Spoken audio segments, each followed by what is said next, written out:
जय श्री कृष्णा। राधे राधे दोस्तों। आज जो मैं सत्य घटना आप लोगों के साथ शेयर करने वाली हूँ, उसे सुनकर आपका हृदय भी लड्डू गोपाल के लिए व्याकुल हो जाएगा। आज की कहानी है उत्तर प्रदेश में रहने वाली मालती जी की। मालती जी अपने परिवार में अपने 2 बच्चे, पति और अपने सासू माँ के साथ रहती हैं। उनके पास बहुत ही प्यारे से लड्डू गोपाल है। मालती जी कहती है कि मैं अपने लड्डू गोपाल का काम सबसे पहले करती हूँ। मेरे परिवार के मुखिया लड्डू गोपाल हैं। जिस तरह मैं अपने बच्चों की देखभाल करती हूँ, उसी तरह मेरे लिए मेरे लड्डू बाबू हैं। एक बार मालती जी को कहीं बाहर जाना था पार्टी में। मालती जी कहती है कि मुझे सुबह से बस यही चिंता थी कि मेरे लड्डू बाबू को मुझे सुलाना है, क्योंकि रात में मुझे आते आते अगर लेट हो गया तो लड्डू गोपाल को सुलाने में भी तो लेट हो जाएगा ना। फिर मैं अपने पति से बोली कि हम लोग रात में पार्टी से कब तक वापस आएंगे, लड्डू गोपाल को सुलाना भी तो है टाइम पे, और मैं माँ जी को तकलीफ नहीं देना चाहती। माँ जी की तबीयत वैसे भी ठीक नहीं है, मैं लड्डू गोपाल को सुलाने बोलूँ तो उन्हें थोड़ी दिक्कत होगी। मेरे पति ने मुझसे कहा, अरे तुम परेशान क्यों होती हो, मुझे भी तो कल ऑफिस जाना है। मैं अगर लेट से आऊँगा तो फिर ऑफिस जाने में दिक्कत होगी। तुम परेशान ना हो, हम समय से वापस आ जाएंगे। तुम अपने लड्डू गोपाल को समय से सुला देना। मैं भी निश्चिंत होकर चली गई। मैंने जाने से पहले माँ जी से कहा, माँ जी लड्डू गोपाल घर पे हैं, आप ध्यान रखना, हम समय पर आके लड्डू गोपाल को सुला देंगे। ये सब बातें हुई और हम तैयार होकर के चले गए।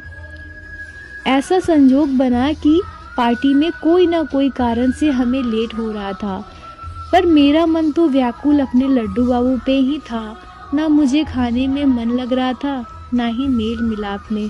मुझे बस यही चिंता सताई जा रही थी कि मुझे लेट हो रहा, मेरे लड्डू गोपाल बैठे होंगे, उनको सुलाना भी तो है।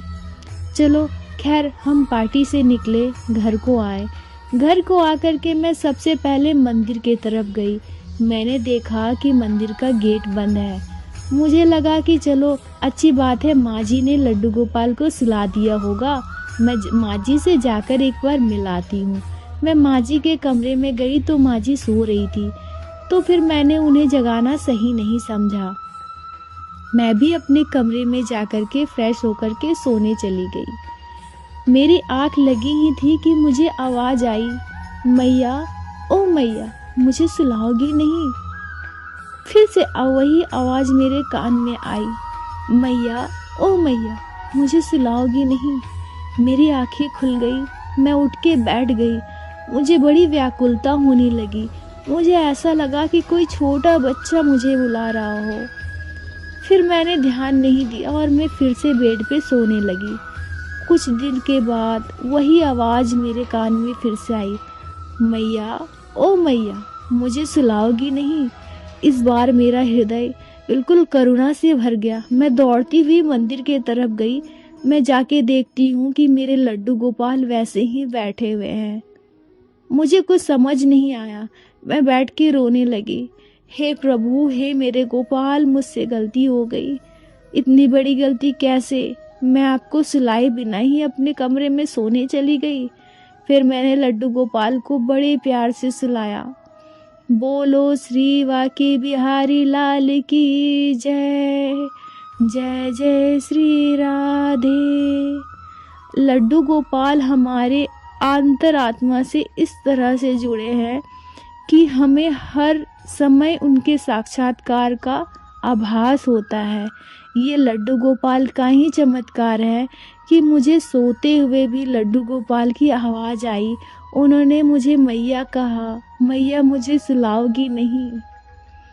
तो ये कहानी आप लोगों को कैसी लगी?